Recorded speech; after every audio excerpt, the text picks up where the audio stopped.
Welcome students to my channel Preview Classes. Today we are going to discuss the second part of the vectors, under which we are going to discuss about the position vector, representation of vector in terms of position vector, section formula, finding out the unit vector in the given direction and finding out the component of vector in 2D. So let's begin the chapter. Don't go anywhere. The first topic is position vector. What is position vector? अगर बच्चों हम लोग definition को देखें तो definition है referential location of a point in space with respect to given point is termed as position vector of the given point. इसको समझते हैं बच्चों। सपोज करो कि मुझे अपना ही पोजीशन बताना है कि मैं इस रूम में कहाँ पर हूँ, तो ऑब्वियस है कोई ना कोई रेफरेंस तो लेना होगा हमको मुझे, ताकि मैं अपना डिस्टेंस बता सकूँ। सपोज करो मैं इस बोर्ड से ही अपना डिस्टेंस बता रहा हूँ, तो इस बोर्ड से अगर मेरा दूरी 30 सेंटीमीटर है तो मैं बोलूँगा इस बोर्ड से मैं 30 सेंटीमीटर की दूरी पर हूँ। लेकिन अगर मैं किसी दूसरे दीवार को बोलूँ तो उसके कंपैरिजन में मेरा डिस्टेंस बदल जाएगा। इसका मतलब है जो पोजीशन होता है वो फिक्स नहीं होता है, वो किसी भी रेफरेंस के तहत अलग अलग हो सकता है, लेकिन मुझे लोकेशन तो फाइंड आउट करना ही है। इसीलिए हम लोग एक रेफरेंस पॉइंट लेते हैं जिसी को रेफरेंशियल पॉइंट बोला जाता है। तो हम लोग मैथमेटिक्स में अमूमन जो ओरिजिन होता है कोऑर्डिनेट एक्सिस का, उसी को हम लोग रेफरेंशियल पॉइंट बोलते हैं। इसलिए अगर हम लोग कोई कोऑर्डिनेट एक्सिस ले लेंगे तो ये ओरिजिन होगा। अगर कोई पॉइंट मान लेते हैं फर्स्ट क्वाड्रेंट में ही है, तो P का पोजीशन वेक्टर जो है वो ओरिजिन के कंपैरिजन में लेंगे तो इसको मिलाने वाला लाइन होगा। इसका मतलब है अगर पोजीशन वेक्टर ऑफ P बोले तो वेक्टर OP हो जाएगा। कोई दिक्कत नहीं बच्चों। उसके बाद ये वेक्टर है तो मैग्नीट्यूड भी होगा इसका, तो इसका मैग्नीट्यूड ऑब्वियस है, जो प्रीवियस वीडियो में हम लोगों ने पढ़ा था, ये इस ढंग से रिप्रेजेंट हो जाएगा, राइट। अब है कि अगर कोई वेक्टर स्पेस में दिया हुआ हो और उसको पोजीशन वेक्टर के रूप में हम लोग को एक्सप्रेस करना हो तो कैसे होगा, चलो देख लेते हैं। अगर हम लोग इसको देखते हैं, सपोज कर लेते हैं कि ये A है, ये B है, इस ढंग से, राइट। यानी हमारे पास जो वेक्टर है वो है वेक्टर AB। कोई समस्या नहीं है। अब दो पॉइंट है इसका A और B, चलो ओरिजिन से मैच कर देते हैं इसको। तो A का पोजीशन वेक्टर जो हो जाएगा वो OA हो जाएगा और B का जो पोजीशन वेक्टर हो जाएगा वो OB हो जाएगा। अब प्रीवियस वीडियो में जो हम लोगों ने पढ़ा था ट्राइंगल लॉ ऑफ एडिशन, उसको लगाते हैं। O से A पे गया, A से B पे गया और फाइनली O से B पे गया। इसका मतलब OB जो है उसका डिस्प्लेसमेंट होगा। तो वेक्टर एडिशन से क्या होगा बच्चों, vector OB equals to vector OA plus AB, right. अब इस OA को इधर ले आओ,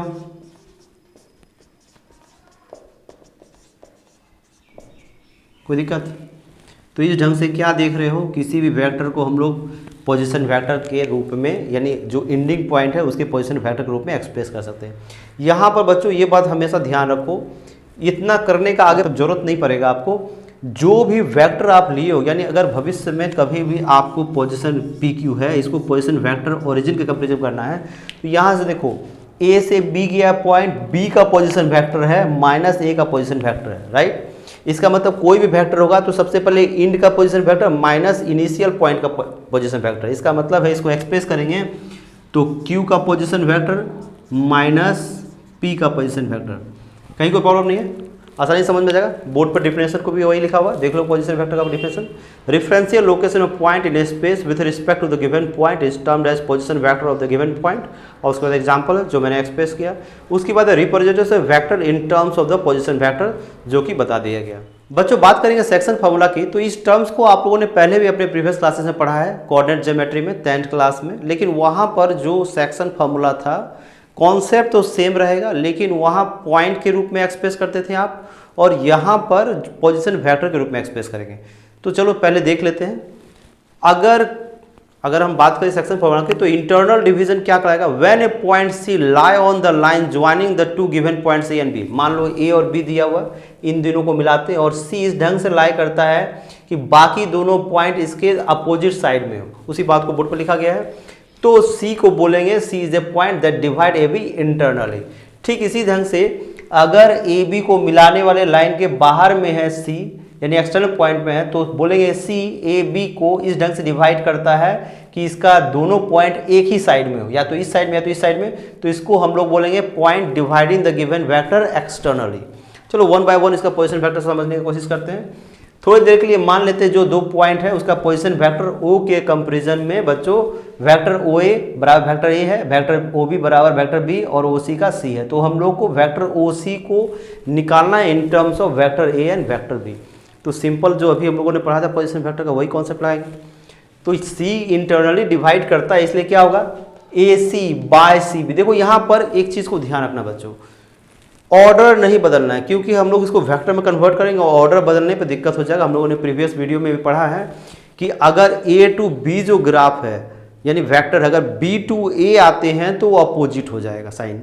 तो इसीलिए यहाँ पर सीक्वेंस नहीं बदलेंगे, यानी ए टू सी आए तो बी सी नहीं लिखेंगे, हालांकि बराबर होगा एक बात, लेकिन यहाँ पर ए इंटू सी और सी इंटू बी लिखेंगे, क्योंकि वेक्टर के रूप में कन्वर्ट करेंगे तो एक बराबर नहीं होगा। तो यहाँ पर के अनुसार सी डिवाइड करता है इंटरनली, तो A C by C B equals to M by N होगा। अब क्रॉस मल्टीप्लिकेशन करेंगे। अब हम लोग क्या करेंगे, मान लेते हैं कि इस अलोंग यानी ए सी बी सी और ए बी के अलोंग को यूनिट वेक्टर है। तो यूनिट वेक्टर है, डायरेक्शन सेम है, मैग्नीट्यूड 1 ही रहेगा। तो उस यूनिट वेक्टर से दोनों तरफ मल्टीप्लाई किए तो ये मैग्नीट्यूड इंटू यूनिट वेक्टर, तो ये वेक्टर में कन्वर्ट हो जाएगा। उसके बाद ये magnitude into unit vector, same unit vector तो वेक्टर में कन्वर्ट हो जाएगा, तो ये इक्वालिटी एग्जिस्ट करेगा। तो अब होता क्या है, अगर अभी हम लोगों ने पढ़ा कि अगर कोई वेक्टर ए बी हो तो उसको हम लोग पोजीशन वेक्टर के रूप में कन्वर्ट करते थे, क्या होता था vector O B minus vector O A. तो वही चीज़ करेंगे, टर्मिनल पॉइंट का position vector O C, final point का पोजीशन वेक्टर ओ ए, उसी ढंग से ओ बी माइनस ओ सी। तो इसको हम लोग फिर क्या करेंगे, मल्टीप्लाई करेंगे और अरेंज करेंगे। तो यहाँ पर देखो बच्चों हम लोगों ने क्या किया है, ये एम ओ सी को एक जगह लिया है और एन ओ सी को रहने दिया, फिर इसको उधर ले गया, फिर ओ सी को कॉमन लिया तो एम प्लस एन। यहाँ पर position vector of O B B है, position vector of O A है। इस ढंग से वेक्टर ओ सी आ गया M vector B plus N vector A divided by M plus N, और इस ढंग से वेक्टर सी आ गया। तो देखो एक्सप्रेस हो गया। वहाँ पर भी आपने प्रीवियस क्लासेस में पढ़ा था क्या, M X two plus N X one divided by M plus N, जहाँ पर x2 x1 क्या होता था, इन दोनों पॉइंट का x कोऑर्डिनेट होता था, और यहाँ पर इन दोनों पॉइंट का पोजीशन वेक्टर है। सेम है ना कॉन्सेप्ट। चलो वापस हम लोग एक्सटर्नल डिवीजन के बारे में बात करते हैं। तो एक्सटर्नल डिवीजन का भी डिफिनेशन लिखा हुआ सिंपल है कि अगर दोनों पॉइंट एक ही पॉइंट के एक साइड में, तो इसमें कैसे करेंगे, फिर वही करेंगे हम लोग जिस ढंग से ऐसे प्रोसीड किए हैं। पोजीशन वेक्टर एग्जैक्टली वही रहेगा, ए का वेक्टर ए, बी का वेक्टर बी और सी का वेक्टर सी। तो हम लोग को सी को कन्वर्ट करना, तो डाटा क्या होगा, यहाँ पर भी हमको सीक्वेंस नहीं बदलना है। पहले पॉइंट का सी के साथ डिस्टेंस, दूसरे पॉइंट का सी के साथ डिस्टेंस, देखो सीक्वेंस वही है, ए सी और बी सी सेम है, ठीक है। तो यहाँ पर से A C by B C equals to M by N हो जाएगा बच्चों, तो N A C equals to M B C. उसके बाद फिर यूनिट वेक्टर से मल्टीप्लाई करेंगे तो वेक्टर में कन्वर्ट हो जाएगा। इसको कन्वर्ट किए पोजीशन वेक्टर ग्रुप में, तो सी का पोजीशन वेक्टर माइनस ओ का पोजीशन वेक्टर, कहीं को प्रॉब्लम नहीं, बार बार वही चीज रिपीट हो रहा है। उसके बाद बी सी जो है सी का पोजीशन वेक्टर माइनस बी का पोजीशन वेक्टर, उसके बाद रीअरेंज किया, तो रीअरेंज करने के बाद जो डाटा आ रहा है वो सी आ रहा है M vector B minus N vector A divided by M minus N. तो इस ढंग से आ गया, यानी कि एक्सटर्नल और इंटरनल दोनों का पोजीशन वेक्टर के रूप में कन्वर्ट हो गया। आपने 10th स्टैंडर्ड पढ़ा था क्या था, M X two minus N X one divided by M minus N, और सेम पोजीशन आ गया यहाँ पर भी, सेकंड पॉइंट का position vector minus first point का पोजीशन वेक्टर। इसको याद कैसे रखोगे बच्चों, तो हमेशा ध्यान रखना जब भी ये डिवाइड करने, मान लो ये सारा डाटा तुमको नहीं पता है और तुमको सिर्फ इसका निकालना है वेक्टर सी, तो आपको क्या करना है, यहाँ पर ध्यान दीजिए, A C by B C M by N. तो सबसे पहले जब आप क्या लोगे, यहाँ देखो बी किसका कोऑर्डिनेट लिए, इसका कोऑर्डिनेट लिए, तो ये वाला पार्ट के साथ जो है थोड़ी देर के लिए इसको m मानो, इसको n मानो, ऐसा होता नहीं है, मानने के लिए, याद रखने के लिए। तो जब b का पोजीशन वेक्टर लोगे तो मल्टीप्लाई करोगे m के साथ, ठीक है, और प्लस करोगे जब a का पोजीशन वेक्टर लोगे तो n के साथ, और डिवाइडेड करोगे m प्लस n। ठीक, यहाँ पर से भी वही होगा। देखो यहाँ पर जब b लिए, ठीक है, तो ये वाला पार्ट आप बोलोगे a का m, और ये वाला जो पार्ट है वो क्या हो जाएगा n। तो जब m लिए तो m में a मौजूद है तो b का पोजीशन वेक्टर लेना होगा, m वेक्टर b, और माइनस जब n लिए तो इसमें b मौजूद है तो a का पोजीशन वेक्टर लेना होगा। इस ढंग से आप याद रख सकते हो कि किसका पोजीशन वेक्टर आगे रहेगा, किसका पोजीशन वेक्टर पीछे रहेगा। चलो बात करते हैं बच्चों component of A vector in 2 dimension, क्या होता है उसका। इसके लिए हम लोग ऑब्वियस है 2 डायमेंशन वैसे चीज़ों को बोलते हैं जिसमें लेंथ और ब्रेथ हो। तो यहाँ पर रिप्रेजेंटेशन के लिए हम लोग कोऑर्डिनेट एक्सिस लेंगे, वो भी 2 ही एक्सिस लेंगे, एक्स एक्सिस और वाई एक्सिस। इसमें हम लोग कंपोनेंट जानना है। तो कोऑर्डिनेट ज्योमेट्री में आप लोगों ने पढ़ा है, अगर P का पॉइंट एक्स वाई हो तो उसका रिप्रेजेंटेशन इस ढंग से होगा, राइट। और अभी आप लोगों ने पढ़ा है कि O को अगर P से मिला दिया जाए तो वो पोजीशन वेक्टर होगा, कहीं कोई इशू नहीं है। अब आप करो यहाँ से एक परपेंडिकुलर डाल दो, राइट। तो देखो तो बच्चों, क्या ये लेंथ x होगा और ये लेंथ y होगा, होगा कि नहीं होगा? जब बताओ मुझे, होगा ना? अच्छे से चलो आगे बढ़ते हैं। अब थोड़े देर के लिए अगर हम लोग एक यूनिट वेक्टर ले लें x के दौरान, मान लेते हैं let unit vector along x axis is I cap. Unit vector को हम लोग स्पेशल नोटेशन आई कैप से दिखाते हैं, एक कैप बना दो कैप के तरह। उसी ढंग से unit vector along y axis ले लेते हैं इज जे कैप, सही है। तो यूनिट वेक्टर को प्रीवियस वीडियो में पढ़ा था कि मैग्नीट्यूड 1 होगा और डायरेक्शन होगा। तो अगर OQ, देखो यहाँ पर OQ क्या है बच्चों, यहाँ पर ध्यान से देखना। OQ जो हम लोगों ने निकाला है x है, ये बहुत ही सिंपल कॉन्सेप्ट है, अगर बहुत ध्यान रखोगे तो, क्योंकि ये सब चीज़ आप पहले से पढ़े हुए हो, 10th से में पढ़े हो कि नहीं पढ़े हो, राइट। तो यहाँ पर से हम लोग को सिर्फ वेक्टर फॉर्म में कन्वर्ट करना। तो x एक्सिस के दौरान यानी x एक्सिस के अलोंग पोजीशन वेक्टर जो होता है यूनिट वेक्टर, वो आई कैप है। क्या है? आई कैप है। तो अगर आई कैप से मल्टीप्लाई कर दें तो क्या हो जाएगा, देखो इधर, ये वेक्टर x है मैग्नीट्यूड और आई कैप हो जाएगा। समझो वापस, फिर से मैं बताता हूँ। कोई भी दो वेक्टर को इक्वल वेक्टर तब बोलेंगे जब डायरेक्शन सेम हो और मैग्नीट्यूड सेम हो। ये डिफिनेशन तो आप लोगों ने पढ़ा होगा। अगर आप इसी का मैग्नीट्यूड लेके देखो, क्या आ जाएगा? OQ आ जाएगा। और अगर इधर मैग्नीट्यूड लोगे तो देखो क्या होगा, मॉडुलस ऑफ इतना modulus of pi cap x into 1x और OQ भी x। देखो तो दोनों सेम है, कहीं कोई दिक्कत है क्या? नहीं। और OQ क्या रिप्रेजेंट कर रहा है? O से Q के तरफ डायरेक्शन। और आई कैप क्या रिप्रेजेंट कर रहा है? O से x के तरफ डायरेक्शन, यानी दोनों का डायरेक्शन भी सेम है, मैग्नीट्यूड भी सेम है, तो बराबर होगा ना। बस इसी थ्योरी का इस्तेमाल कर करके हम लोग लिख सकते हैं कि vector OQ equals to magnitude of OQ multiplied by unit vector in the direction of OX। कोई दिक्कत नहीं है। अब तो जल्दी से बताओ बच्चों, PQ क्या हो जाएगा? राइट, Y जे कैप हो जाए। बहुत अच्छा। तो अब हम लोग ट्राइंगल लॉ अप्लाई करेंगे, जो कि हम लोगों ने प्रीवियस वीडियो में पढ़ा था। क्या पढ़ा था? कि O से Q तक गया, Q से P गया और यहाँ से डायरेक्ट OP गया, तो क्या हो जाएगा? तो वेक्टर OP को हम लोग लिख सकते हैं O से Q गया, Q से P गया, O से Q क्या निकल गया बच्चों? आई कैप। और ये क्या निकल गया है? जे कैप। देखो पोजीशन वेक्टर निकल गया। लेकिन इसका मतलब है यहाँ पर से जो फॉर्मूला निकला, क्या निकला? कि अगर कोई भी पॉइंट का कोऑर्डिनेट एक्सिस है, एक्स एक्सिस वाई एक्सिस है, तो आप क्या करो, एक्स कोऑर्डिनेट में एक्स एक्सिस के दौरान जो यूनिट वेक्टर वो लगा दो, प्लस कर दो, वाई जो है उसके दौरान जो यूनिट वेक्टर वो लगा दो, आसानी से मिल जाएगा। इस ढंग से किसी भी पॉइंट को यानी कोऑर्डिनेट दिया हुआ हो तो उसको हम लोग यूनिट टर्म के रूप में कन्वर्ट कर सकते हैं। अब बात आती है कंपोनेंट क्या होता है सर? तो यही जो वेक्टर बना वेक्टर OP, तो OP का x एक्सिस के दौरान जो पार्ट हुआ, तो कौन सा पार्ट हुआ? वेक्टर OQ, वही उसका कंपोनेंट हुआ। इसका मतलब है OP वेक्टर का x एक्सिस के दौरान जो कंपोनेंट होगा वो होगा सिर्फ x आई कैप, ठीक है। और अगर OP का y कंपोनेंट पूछे तो y एक्सिस के दौरान जो है वही y कंपोनेंट होगा। कहीं कोई दिक्कत नहीं बच्चों, इस कॉन्सेप्ट को आसानी से याद कर लिए। अब चूंकि पोजीशन वेक्टर में आप निकाल चुके हो कि वेक्टर OP है तो मैग्नीट्यूड भी तो होगा, तो यहाँ पर मैग्नीट्यूड क्या होगा बच्चों? अगर वेक्टर OP को ऐसे ले लोगे तो वही OP हो जाएगा। कहीं कोई दिक्कत नहीं है क्या? नहीं है।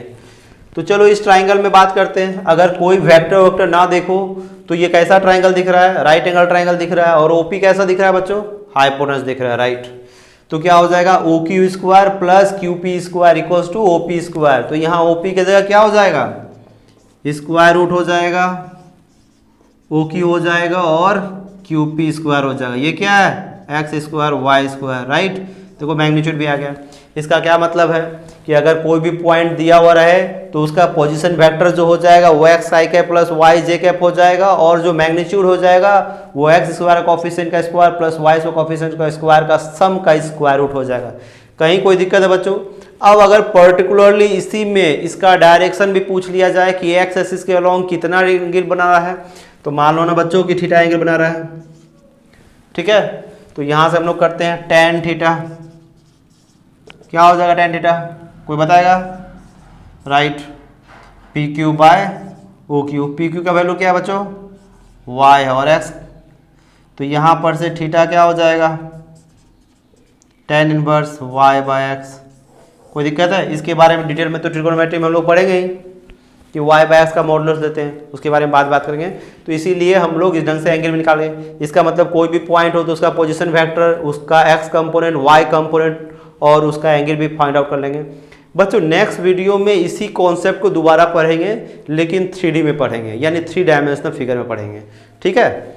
तो अब जो बात होगा unit vector in the direction of given vector, जो अभी पढ़ा इसी कॉन्सेप्ट का इस्तेमाल करके हम लोग फाइंड आउट कर सकते हैं। यहाँ पर पर्टिकुलरली हम लोगों ने क्या देखा था कि अगर यूनिट वेक्टर एक्स एक्सिस के अलोंग ले और उसको किसी मैग्नीट्यूड से मल्टीप्लाई करें तब वो वेक्टर में कन्वर्ट होता है ना। तो ठीक इसी तरह से मान लो कि कहीं पर भी, ये नहीं मानते हैं, कुछ और मान लेते हैं। मान लो ये वेक्टर है ए बी, ठीक है, ये पहले पॉइंट था ए बी, और इस दौरान जो वेक्टर है यूनिट वेक्टर एन कैप मान लेते हैं, ठीक है, कोई इशू नहीं है। तो यहां पर से मैग्नीट्यूड जो हो जाए, ये वेक्टर जो बनेगा वेक्टर ए बी, वो क्या हो जाएगा, A B magnitude N cap. किसी को प्रॉब्लम है तो पूछो। देखो फिर से बता रहा हूं, कोई दो पॉइंट लिया ए बी, तो उसका मैग्नीट्यूड क्या हो जाएगा, ए बी होगा। इस दौरान यानी इस अलोंग हम लोग मान लेते हैं कि यूनिट वेक्टर एन कैप है। क्या है, एन कैप, राइट। यानी एक ऐसा वेक्टर है जिसका मैग्नीट्यूड 1 है, सिर्फ डायरेक्शन है।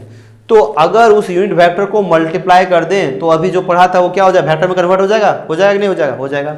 इस ए बी को क्या लिख सकते हैं, वापस लिखते हैं। ये ए बी क्या बता रहा है, ये वेक्टर का मैग्नीट्यूड बता रहा है। तो ऐसा लिखा जा सकता है कि नहीं लिखा जा सकता है, लिखा जा सकता है, राइट।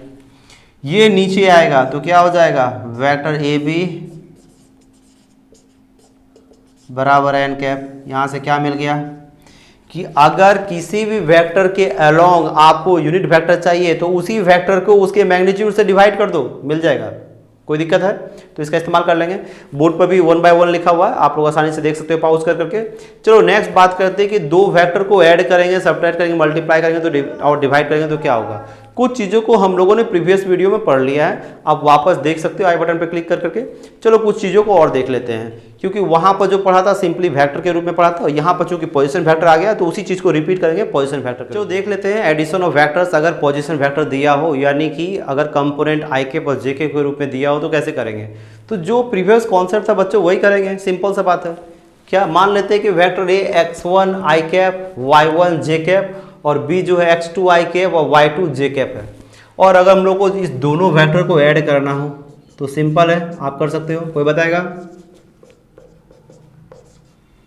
जल्दी से, सिंपल थ्योरी लगा दो बच्चों। आप क्या करो, यहाँ आई कैप देखो दोनों सेम कास्ट का है, सबको एक साथ कर लो। आई कैप x2 आई कैप, फिर ये जे कैप साथ में एक जगह कर लो। फिर क्या करोगे, आप लोगों ने पहले पढ़ा हुआ था, प्रीवियस क्लास में पढ़ते हुए आओ, एडिशन करते थे कांस्टेंट और वेरिएबल्स को या दो वेरिएबल्स को, सेम प्रोसेस लगा दो ना। आई कैप है तो कॉमन ले लो, क्या हो जाएगा x1 प्लस x2 आई कैप, इसमें कॉमन ले लो y1 प्लस y2 जे कैप। क्या रिजल्ट आ गया कि अगर किसी दो वेक्टर पोजीशन वेक्टर दिया हो या कंपोनेंट्स फॉर्म में दिया हो तो ऐड करना है, तो क्या करो, उसका एक्स एक्सिस के अलोंग कंपोनेंट को जोड़ दो, आई कैप लिख दो, वाई एक्सिस के अलोंग कंपोनेंट को जोड़ दो, जे कैप लिख दो। ठीक है, सब्ट्रैक्ट भी करके देख लो। अगर सेम करोगे, इसी में दिखा देता हूँ, तो यहाँ माइनस करोगे तो क्या हो जाएगा, ये माइनस हो जाएगा, ये माइनस हो जाएगा, राइट। यहाँ पर माइनस जुड़ जाएगा, यहाँ पर माइनस हो जाएगा, यहाँ क्या हो जाएगा माइनस, यहाँ माइनस। तो फिर क्या देखोगे, अगर सब्ट्रैक्ट करोगे यानी यहाँ पर अगर सब्ट्रैक्ट करोगे तो क्या रिजल्ट आएगा, एक्स एक्सिस का कोऑर्डिनेट के बीच में डिफरेंस, वाई एक्सिस के कोऑर्डिनेट के बीच में डिफरेंस, आई कैप जे कैप लगा दोगे, आसान है। चलो मल्टीप्लाई करके देख लेते हैं।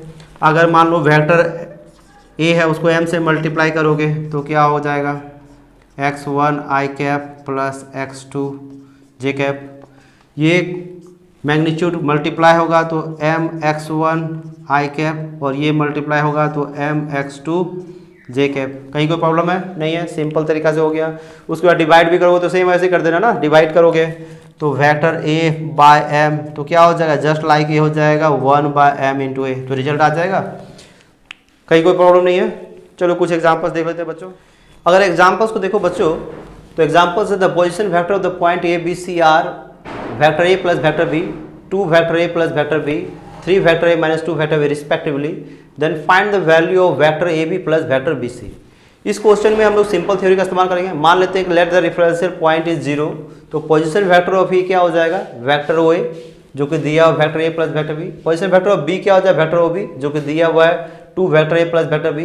पोजीशन वेक्टर ऑफ सी क्या हो जाएगा, वेक्टर ओ सी जो कि दिया हुआ 3 vector A minus 2 vector B. अब हम लोगों ने क्या पढ़ा है कि ए बी का यानी किसी वेक्टर को हम लोग पोजीशन वेक्टर के टर्म्स में लिख सकते हैं, तो वो हो जाएगा बी का पोजीशन वेक्टर माइनस ए का पोजीशन वेक्टर, तो बी का वैल्यू बैठा दिया और ओ का वैल्यू बैठाया, साइन बदल गया तो वेक्टर ए आ गया। फिर बी सी का करेंगे तो क्या हो जाएगा, position vector of C minus position vector of B, तो क्या हो जाएगा सी का 3a माइनस 2b और बी का क्या हो जाएगा माइनस 2a माइनस बी, तो घट के हो गया वेक्टर ए माइनस 3b। उसके बाद हम लोग इन दोनों को जोड़ देंगे तो सिंपल जोड़ दिए तो 2 vector A minus 3 vector B. इस ढंग से एक क्वेश्चन बन गया।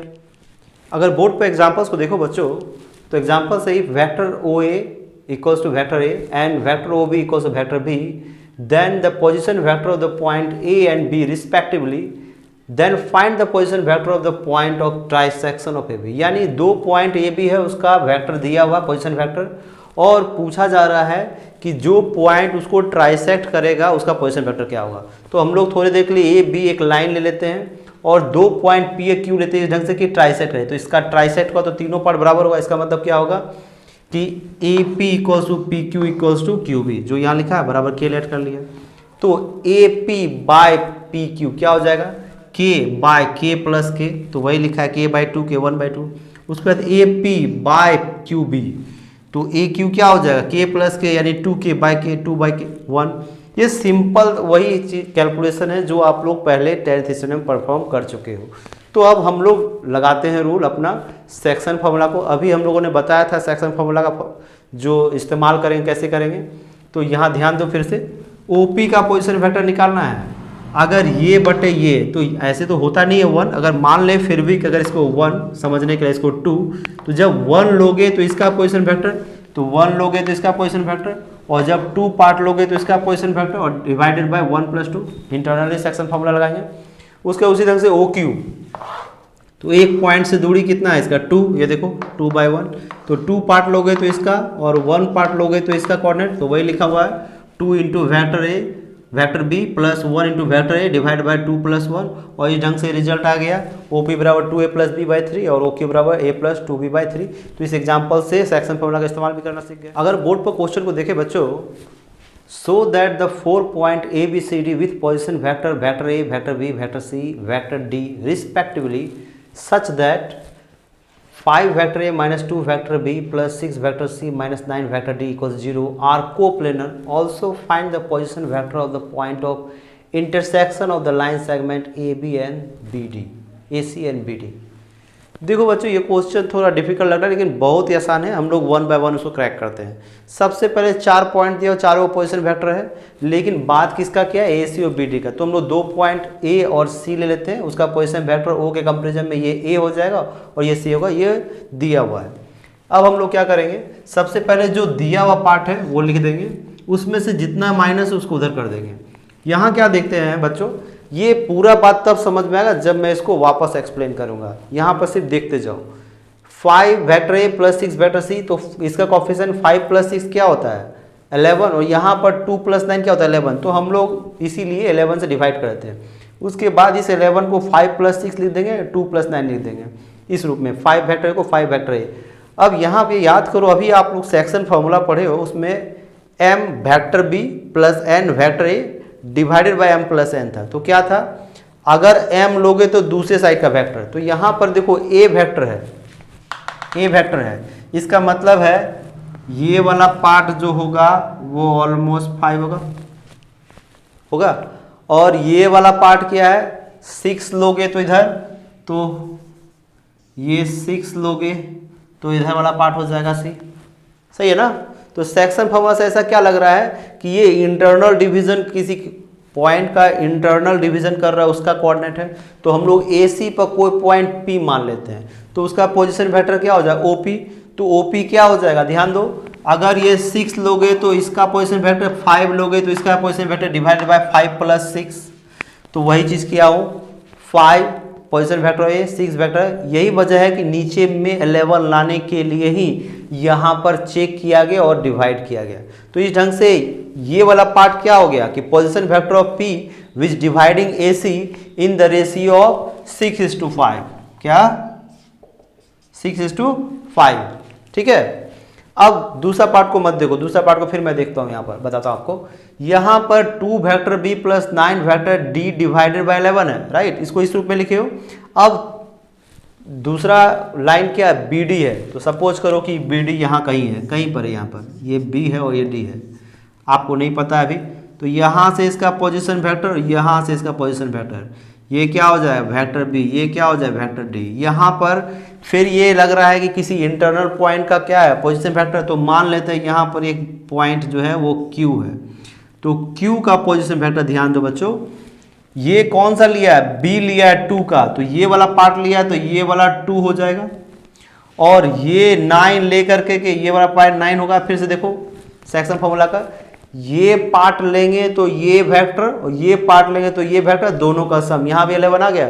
तो यहाँ पर से क्या दिख रहा है, ये पार्ट किसको रिप्रेजेंट कर रहा है, OQ को, यानी Q पॉइंट का पोजीशन वेक्टर है जो कि BD को डिवाइड करता है 9:2 में। किस में डिवाइड करता है, 9:2 में, राइट। तो यहाँ नहीं, यहाँ पर से ये रिजल्ट क्या आ गया कि position vector of P which dividing AC in the ratio of 6:5, और ये क्या हो गया डिवाइडिंग AC टू 9:2, यानी इधर से अगर देखेंगे तो 9:2, उधर से देखेंगे तो 2:9, तो 9:2 हो गया। इसका मतलब क्या है कि ये बोल रहा है कि ये कोऑर्डिनेट पोजीशन वेक्टर P का और ये वाला Q हो, दोनों बराबर है। तो एक बात बताओ बच्चों, 2 पॉइंट अलग अलग है, दोनों का पोजीशन वेक्टर एक कैसे हो सकता है, क्योंकि आप लोग अभी पढ़े हो कि पोजीशन एक रेफरेंस होता है जो ओरिजिन के कंपैरिजन हम लोग निकालते हैं। तो अगर 2 पॉइंट का पोजीशन वेक्टर है तो बराबर नहीं होगा, तभी हो सकता है जब दोनों एक साथ कोइंसाइड करें। इसका मतलब ये तभी संभव है जब P और Q कोइंसाइड करें। अगर ये कोइंसाइड करेगा तो इसका मतलब है ये जो लाइन है उसको डिवाइड करना पड़ेगा BD को, राइट, क्योंकि जैसे ये यहाँ पर नहीं होगा बच्चों, ये वहाँ पर हो जाएगा, यानी ये नहीं हुआ यहाँ पर, तो ये P और Q कोइंसाइड करेगा तो Q यहाँ पर आना पड़ेगा। Q जैसे यहाँ पर है, इसका मतलब दोनों एक दूसरे को इंटरसेक्ट करेगा, और इंटरसेक्ट तो तभी कर सकता है ना बच्चों जब एक प्लेन में हो। देखो मैं बताता हूँ आपको, एक ग्राफ, एक वेक्टर यहाँ पर है और दूसरा वेक्टर यहाँ पर है, देखो ये दोनों इंटरसेक्ट करेंगे, नहीं करेंगे ना। तो इंटरसेक्ट करने के लिए दोनों को एक प्लेन पर लाना पड़ेगा। मान लो कि ये एक वेक्टर, दूसरा ये वेक्टर है, अगर ये काटता है तो कोई भी एक प्लेन में लगाओगे तो वो दोनों एक प्लेन में आ जाएगा ना। तो इसका मतलब जैसे इंटरसेक्ट किया तो दोनों एक दूसरे के एक प्लेन में आ गए और इंटरसेक्ट भी कर रहा हो। वही पूछा था आपसे कि position vector of point of intersection of the line segment ACBD, तो P और Q दोनों सेम है। इसका मतलब जो इंटरसेक्टिंग पॉइंट है उसका पोजीशन वेक्टर या तो ये होगा या तो ये होगा, यानी दोनों ही संभव है। इस ढंग से ये क्वेश्चन बन गया। 4th क्वेश्चन को अगर बोर्ड पर देखो बच्चों तो सिंपल क्वेश्चन है, the vertices ABC of the triangle ABC have position vector ABC with respect to the origin respectively. Find the position vector of the point D where D is the point where bisector of angle A meets with BC. इस question में सबसे पहले कहा गया कि एक triangle ABC, तो हम लोग ले लेते हैं एक ट्राइंगल ABC, सिंपल है। फिर क्या कहा गया है कि इसका पोजीशन वेक्टर, यानी कोई ओरिजिन ले लेते हैं यहाँ पर, उसके तहत जो है सपोज कीजिए यहाँ पर ओरिजिन है जो पोजीशन वेक्टर दिया हो, लेकिन उससे पहले इस पॉइंट को क्लियर करना चाहते हैं, D निकालना है। लेकिन D क्या बोल रहा है, D is the point where the bisector of angle A, तो एंगल A का बाइसेक्टर लेते हैं, तो जो बाइसेक्टर लेंगे तो वो लिखा हुआ है meets BC at D, right बच्चों। यानी इस क्वेश्चन को सिंप्लीफाई फिगर से अगर देखो तो ABC में A का बाइसेक्टर लो तो BC को D पॉइंट पर काटो और D का पोजीशन वेक्टर निकालना है। इससे पहले पोजीशन वेक्टर बनाए, पहले एक प्रीवियस नॉलेज का इस्तेमाल करते हैं। हम लोगों ने 9th क्लास में पढ़ा था कि एंगल बाइसेक्टर थ्योरम बोलता है कि अगर पॉइंट एंगल का बाइसेक्टर उसके अपोजिट साइड से किसी पॉइंट में मिलता है तो वो उस साइड को यानी BD/CD जो होगा वो एंगल बनाने वाले साइड के रेशियो के बराबर होता है। इसका मतलब क्या है, D divides BC in the ratio of AB/AC। इसका मतलब BD/CD यानी BD/DC इक्वल्स टू AB/AC होगा। यही एंगल बाइसेक्टर थ्योरम बोलता है। यानी इस पार्ट को समझ में आ गया। अब हम लोग सिंपली वेक्टर का थ्योरम इस्तेमाल करते हो तुरंत बन जाएगा। ओरिजिन ले लेते हैं, यहाँ से पोजीशन वेक्टर इसका, यहाँ से पोजीशन वेक्टर इसका और यहाँ से पोजीशन वेक्टर इसका, और D का तो निकालना ही है, इसका निकालना है। तो ये सारा चीज़ दिया हुआ है, यानी वेक्टर OA बराबर वेक्टर A, वेक्टर OB बराबर वेक्टर B, वेक्टर OC बराबर वेक्टर C। यहाँ पर से हम लोग पहले पढ़ चुके हैं कि अगर AB का पोजीशन वेक्टर के रूप में कन्वर्ट करें तो वेक्टर AB हो जाए OB माइनस OA यानी vector B minus vector A। अब दोनों तरफ मैग्नीट्यूड लेते हैं तो इसका मैग्नीट्यूड हो जाए मैग्नीट्यूड B माइनस A, यानी मैग्नीट्यूड ऑफ AB क्या हो जाए साइड AB बराबर magnitude of B minus A, इसको अल्फा मान लेते हैं। ठीक इसी ढंग से हम लोग AC निकालें। देखिए बच्चों ये काम इसलिए कर रहे हैं क्योंकि हमको यहाँ पर AB भी चाहिए AC भी चाहिए। तो AB निकल गया। अब AC के बारे में बात करें तो AC हो जाएगा वेक्टर OC माइनस OA, तो मॉडुलस ऑफ AC हो जाएगा OC माइनस OA, और मैग्नीट्यूड ले लेंगे तो इसका value vector C minus vector A vector B। अब एक चीज़ यहाँ ध्यान रखना है, इसमें AB लिखे या BA लिखे, AC लिखे या C लिखे, कोई फर्क नहीं पड़ता। और जब मैग्नीट्यूड के बारे में बात करेंगे तो अगर हम लोग यहाँ वेक्टर लिखते हैं BA तो रिजल्ट आता है A माइनस B, लेकिन जब मैग्नीट्यूड लेंगे तो रिजल्ट सेम आएगा। इसलिए हम लोग को टेंशन नहीं कि हम लोग क्या लिख रहे हैं, क्योंकि यहाँ पर जो डाटा है वो मैग्नीट्यूड के बारे में बात कर रहा है। तो दोनों निकाल लिए। जब ये निकाल लिए तो हम लोग सिंपल वही बात लिखेंगे, bye angle bisector theorem D divides BC in the ratio of AB/AC, यानी BD/CD जो बताया था BD/CD equals to AB/AC, AB/AC का वैल्यू अल्फा व बीटा है जो निकाल के छोड़े हुए हैं। तो ये जस्ट लाइक क्वेश्चन क्या हो गया सेक्शन फार्मूला का कि D divides BC in the ratio of M/N then coordinate of D। तो देखो बच्चों पोजीशन वेक्टर जो D निकलेगा वो यही निकलेगा। अगर BD लोगे तो इसका पोजीशन वेक्टर, तो BD किससे बराबर है, लगभग देखो यहाँ पर BD किसके है AB, यानी लगभग A के बराबर। ये लगभग इसलिए बोल रहा हूँ बच्चों क्योंकि रेशियो का मतलब ये नहीं होता है कि साइड इक्वल उतना होगा।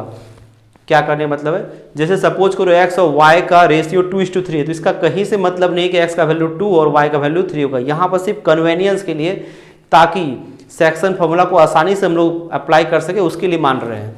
तो यहाँ पर BD बराबर AB यानी अल्फा मानेंगे तो ये अल्फा होगा, तो इसका पोजीशन वेक्टर तो अल्फा पोजीशन वेक्टर OC।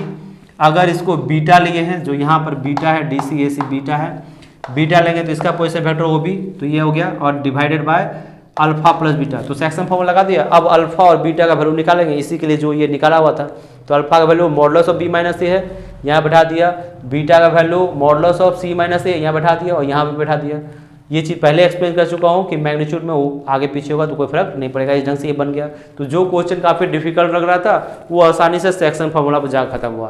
तो इस बात का ध्यान रखना बच्चों, क्वेश्चन से नहीं घबराना है। चलो आगे देखते हैं। बोर्ड पर देखो बच्चों, तो क्वेश्चन बहुत ही सिंपल है। Prove by using vector that the medians of a triangle are concurrent. लेकिन इसका एक्सप्लेनेशन इतना बड़ा दिख रहा है, आपको डरने की जरूरत नहीं है, आसानी से समझ में आ जाएगा। सबसे पहले हम लोग समझते हैं इस बात को कि मीडियंस क्या होता है। हम लोगों ने पढ़ा है कि medians is the line joining the vertex with the mid point of its opposite side. तो वही चीज़ किया है। तो इसका मतलब अगर AD मीडियंस होगा तो D BC का मिड पॉइंट होगा। तो उसी बात को लिखा है, let AD BCF are the medians of the side BC AC and AB of a triangle ABC। तो ऑब्वियस है D मिड पॉइंट होगा तो BD इज टू DC क्या हो जाएगा, 1:1 हो जाएगा। उसी ढंग से E मिड पॉइंट है, E मिड पॉइंट है AC का, तो AE इज टू EC क्या हो जाएगा, 1:1। और F मिड पॉइंट है तो AF इज टू FB क्या हो जाएगा, 1:1। अब हम लोग पोजीशन वेक्टर मान लेंगे ABC का, तो ABC मान लिया। अब OD को देखिए, ये नई सेक्शन फॉर्मूला जैसा लग रहा है कि D जो है BC को 1:1 में डिवाइड किया है, तो D का पोजीशन वेक्टर हो जाएगा BD, इसका पोजीशन वेक्टर सी डी इसका पोजीशन वेक्टर सेम प्रोसेस करना है, तो B D into position factor of C यानी वेक्टर ओ सी, उसी तरह से C D position factor O B divided by B C plus C D, value put up करेंगे तो vector B plus vector C by 2 हो जाएगा। जब यहाँ पर निकल गया तो सिंपली इसी थ्योरी का इस्तेमाल कर करके हम लोग ई का पोजिशन फैक्टर इसके कंपेरिजन निकाल सकते हैं। तो क्या हो जाएगा, इसका पोजिशन फैक्टर प्लस इसका पोजिशन फैक्टर डिवाइडेड बाई 2, तो उसी चीज़ को स्टोर कर दिया यहाँ पर। और उसी ढंग से एफ का पोजिशन फैक्टर निकालेंगे तो इसका पोजिशन फैक्टर प्लस इसका पोजिशन फैक्टर डिवाइडेड बाई 2 यहाँ स्टोर हो गया। अब फिर आता है कि हम लोग एक प्रीवियस कॉन्सेप्ट का इस्तेमाल करेंगे। हम लोगों ने पढ़ा है कि medians of a triangle divide itself in the ratio 2:1, लेकिन यहाँ पर कंकरेंट हम लोग को निकालना है, पता नहीं है, तो हम लोग थोड़ी देर के लिए मान लेंगे कि P जो है वो AD को 2:1 में डिवाइड करता है और फिर सेक्शन फार्मूला लगाएंगे। तो सेक्शन फार्मूला लगाएंगे तो क्या होगा, ये पार्ट 2 है इसका पोजीशन फैक्टर तो 2 इंटू OD, ये पार्ट 1 है तो इसका position factor 1 divided by 2 plus 1। तो यहाँ पर OD का वैल्यू पुटअप किया, देखिए यहाँ पर vector B plus vector C by 2 है, तो वैल्यू पुटअप करेंगे तो कटेगा तो वेक्टर B प्लस C और इसका वैल्यू A, तो आ गया A plus B plus C by 3। Same process के साथ भी करूँगा, ये फिगर में नहीं दिखाया हुआ लेकिन आपको समझ जाना है, ज़्यादा फिगर में दिखाने से पूरा घचपच हो जाएगा, आपको समझ में नहीं आएगा। तो यहाँ पर क्या दिख रहा है कि Q, देखिए यहाँ पर अगर BC को अगर हम लोग मिला दे तो Q कहीं पर होगा, चूंकि हमको कंकरेंट दिखाना है तो कोई भी पॉइंट मान लेते Q है, तो Q क्या होगा BQ बाय QE, तो वही चीज़ लिखा हो। तो ये पार्ट मान लीजिए थोड़ा देख लीजिए यहाँ पर QE है, तो ये पार्ट 2 और ये पार्ट 1, तो क्या हो जाएगा 2 पार्ट इसका लेंगे तो इसका पोजीशन वेक्टर, तो 2 इंटू पोजिशन वेक्टर इसका, और 1 पार्ट लेंगे तो इसका position vector divided by 2 plus 1। OE का पोजीशन वेक्टर जो निकाला था यहाँ देखिए A plus C by 2 put up कर दिया, तो रिजल्ट है A plus B plus C by 3। Same इसी ढंग से करके मान लेते हैं कि R जो है वो CF का, यानी कि इस बार जो है थोड़ा देर के लिए मान लेते हैं कि ये R है, तो R का पोजीशन वेक्टर निकाला तो फिर यही निकला। अब यहाँ क्या दिख रहा है, P का भी पोजीशन वेक्टर वही निकल रहा है, Q का भी पोजीशन वेक्टर वही निकल रहा है, R का भी पोजीशन वेक्टर वही निकल रहा है। बच्चों अभी हम लोगों ने पढ़ा था ऐसा संभव नहीं है कि अगर एक पॉइंट के रेफरेंस पे में हम लोग वेक्टर निकाल रहे हैं तो 3 अलग अलग पॉइंट का एक ही पोजीशन वेक्टर नहीं हो सकता। ये तभी संभव जब तीनों पोजीशन वेक्टर एक बराबर, यानी तीनों पॉइंट एक ही बराबर हो। इसका मतलब P Q R एक ही पॉइंट पर आ जाएगा, तो क्या मतलब हुआ कि तीनों वेक्टर एक पॉइंट पर काट रहा है, और जैसे तीनों एक वेक्टर एक पॉइंट पर काटेगा तो क्या हो जाएगा, कंकरेंट हो जाएगा। इस ढंग से क्या हम लोग साबित कर दिए कि medians of a triangle are concurrent, तो आसानी से हो गया। चलिए नेक्स्ट क्वेश्चन देखते हैं। 6th क्वेश्चन बच्चों बोर्ड पर देखो, तो 6th क्वेश्चन है, so that the line joining one vertex of a parallelogram to the mid point of an opposite side trisect the diagonal and is trisected itself also. इसमें से बहुत part को हम लोगों ने प्रीवियस क्वेश्चन बना दिया है, सिर्फ इस क्वेश्चन को देखना और उसी प्रीवियस कॉन्सेप्ट का इस्तेमाल करेंगे। तो एक पैरेललोग्राम ABCD बना लेते हैं जो क्वेश्चन में कहा गया है, कोई कंसर्न वर्टेक्स बोला गया तो हम लोग ये मान लेते हैं कि इसी वर्टेक्स पर काम करेंगे। तो इसका अपोजिट साइड BC हो जाए तो इसका मिड पॉइंट Q मान लेते हैं, राइट, और AQ और BD को मिला देते हैं, मान लेते हैं कि वो P पे इंटरसेक्ट कर रहा है। तो क्वेश्चन कहा गया कि वो दोनों एक दूसरे को ट्राइसेक्ट कर रहा है, नहीं एक ट्राइसेक्ट होगा तो दूसरा भी ट्राइसेक्ट होगा।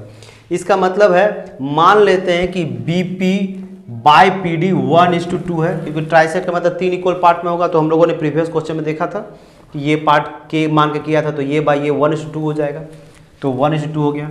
तो ये वाला पार्ट भी ट्राइसेक्ट होना है, इसका मतलब हम लोग को प्रूव करना है कि AP बाय PQ जो होगा वो क्या हो जाएगा, यानी AP बाय QP, या नीचे से करें तो QP बाय PA 1:2 हो जाएगा, राइट। वापस देख लीजिए बोर्ड पर, let A be the concern vertex, Q be the mid point of its opposite side BC, let P is the point of intersection of AQ and diagonal BD, जो कि यहाँ पर है। Then we have to prove that अगर ये बटे ये 1:2 होगा तो ये बाय ये 1:2 होगा। ये हम लोग को साबित करना है, सिंपल बात है। चूंकि Q मिड पॉइंट हो गया इसका, तो इसीलिए इसका जो पोजीशन फैक्टर होगा वो होगा vector B plus vector C divided by 2। ये हम लोगों ने प्रीवियस क्वेश्चन में सॉल्व कर लिया, इसलिए डायरेक्ट रिजल्ट लिख दिया मैंने।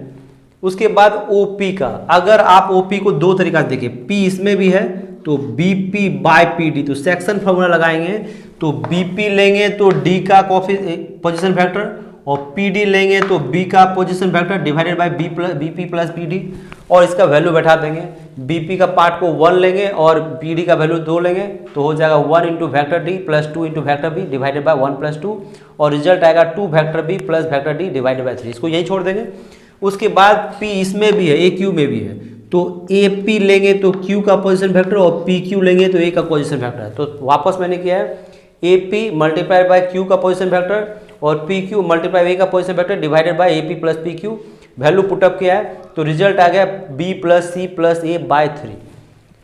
क्या ये दोनों बराबर हुआ? क्योंकि बराबर होना चाहिए था, क्योंकि हम लोग को प्रूव करना ही यही है कि ये दोनों एक दूसरे को ट्राइसेट करता है। और हमने क्या माना कि P इसको ट्राइसेट करता है और P इसको भी ट्राइसेट करता है, तो दोनों का पोजीशन वेक्टर निकाला, लेकिन दोनों को बराबर होना चाहिए। यहाँ पर एक कॉन्सेप्ट और भी छूटा हुआ बच्चों, जो दिया हुआ क्या लिया हुआ है कि ये पैरेललोग्राम है। तो इसका मतलब है हम लोग उस कॉन्सेप्ट का इस्तेमाल अभी तक नहीं करेंगे। ए बी सी डी एक पैरेललोग्राम है तो A D vector B C के पैरेलल होगा, क्योंकि पैरेललोग्राम का थ्योरी यही है कि opposite sides are parallel and equal और मैग्नीट्यूड इक्वल होगा। और हम लोगों ने इक्वल वेक्टर का फॉर्मूला से पढ़ा है कि अगर डायरेक्शन सेम हो और मैग्नीट्यूड सेम हो तो वेक्टर इक्वल होता है। इसका मतलब वेक्टर ए डी, देखिए ए डी का डायरेक्शन और वेक्टर बी सी का डायरेक्शन वो दोनों बराबर होगा। और ए डी का पोजिशन वेक्टर लिखें तो क्या हो जाएगा ओ डी माइनस ओ ए और बी सी का O C minus O B. Value put up करेंगे तो रिजल्ट आएगा बी प्लस डी बराबर ए प्लस सी। अब यहाँ पर से देखिए इस जगह पर ध्यान से देखिए बच्चों, अगर इसको vector B plus vector D by 3 लिखे तो कोई दिक्कत, कोई प्रॉब्लम नहीं होगा। और यहाँ पर से b प्लस डी की जगह a प्लस सी पुटअप कर दें तो एक b रह जाएगा और इसके जगह पर a प्लस सी बाय 3 हो जाएगा। देखिए तो ये सेम रिजल्ट है जो ये है। इसका मतलब क्या है कि P एक ही पॉइंट है जो दोनों पर रहता है और ट्राइसेक्ट करने के बाद ये कोऑर्डिनेट निकला था। इसका मतलब है पहले ही हम लोगों ने माना था कि ये अगर ट्राइसेक्ट होगा तो ये भी ट्राइसेक्ट मान लिया और कोऑर्डिनेट दिखा दिया कि P का सेम है। इसका मतलब ये साबित हो गया कि P अगर इसको ट्राइसेक्ट करेगा तो इसको भी ट्राइसेक्ट करेगा। इस ढंग से ये क्वेश्चन रिवर्स थ्योरी से के अनुसार साबित हो गया। चलिए नेक्स्ट क्वेश्चन देखते हैं। अगर एक एग्जाम्पल को देखा जाए तो क्वेश्चन है let O be the origin and let A 2-7 be a point in the xy plane. Express vector OA in terms of the vector I cap and j cap. Also find magnitude of vector OA.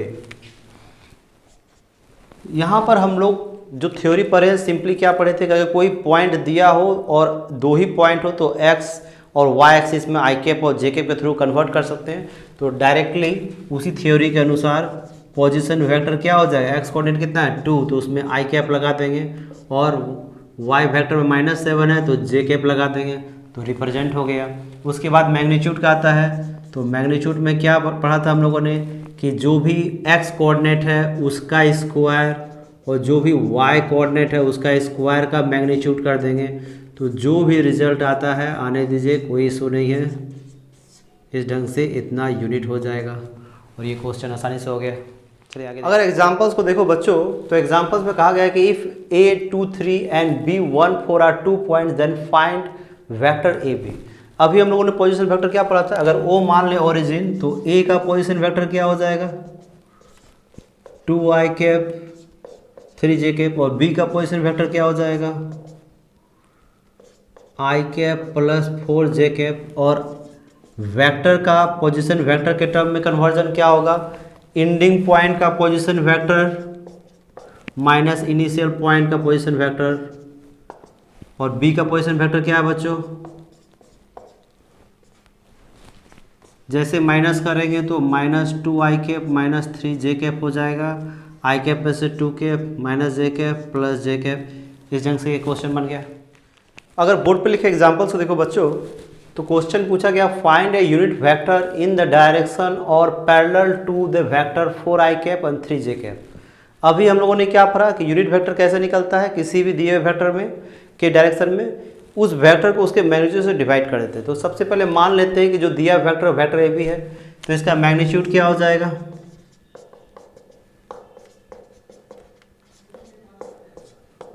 कितना निकल गया 5। तो unit vector क्या हो जाएगा, अगर n cap मान लें तो वेक्टर डिवाइडेड बाय, तो वेक्टर है 4i cap 3j cap divided by 5 यानी 4/5i कैप 3/5j कैप। इस ढंग से बन गया। क्वेश्चन में एक चीज़ है पैरेलल टू द वेक्टर, इस बात पर ध्यान रखना है कि अगर यूनिट वेक्टर जैसे कोई वेक्टर है पैरेलल ये भी वेक्टर है पैरेलल ये भी वेक्टर है, पढ़ा था हम लोगों ने। ये लाइक वेक्टर का आएगा, या लाइक वेक्टर का आएगा। तो यूनिट वेक्टर जब भी निकालते हैं तो उसी डायरेक्शन में निकालते हैं। अगर अपोजिट डायरेक्शन में निकालना होगा तो सिर्फ माइनस साइन बदल जाएगा, लेकिन तरीका यही होगा। Thank you students for watching this videos. If you have any queries related with any problem, just let me know that. In this video, I am trying to discuss some of the problems and theory of the R.D. Sharma. This is a very good book. You can buy it. And if you don't have, then don't be panic about it. You can make the problems with your own book. And if you have any queries, just let me know through the comment section so that I can help you. And thank you very much to stay with this channel. Stay with me. In the couple of days, some of the videos going to uploaded related with the vector also. Thank you very much. Have a great day.